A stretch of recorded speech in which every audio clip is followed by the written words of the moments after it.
x 6 27 9 এরা সমানুপাতে থাকিলে x এর মান কত হবে? চারটি সংখ্যা দেওয়া আছে, এদের সমানুপাতে থাকার শর্ত কি? এদের সমানুপাতে থাকার শর্ত হচ্ছে প্রথম পদের গুণফল গুণিতক চতুর্থ পদের গুণফল যদি দ্বিতীয় পদের গুণফল গুণিতক তৃতীয় পদের গুণফলের সাথে সমান হয় তাহলে আমরা বলবো এরা সমানুপাতে আছে।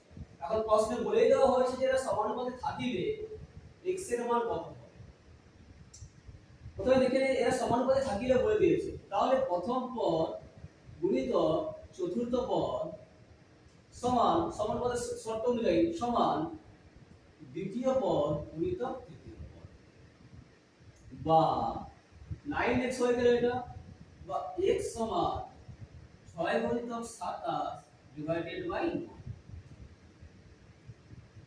অতএব x সমান 9 3 27, 6 গুণিতক 3 সমান 18। তাহলে x এর মান কত পেলাম? 18। বোঝা গেল?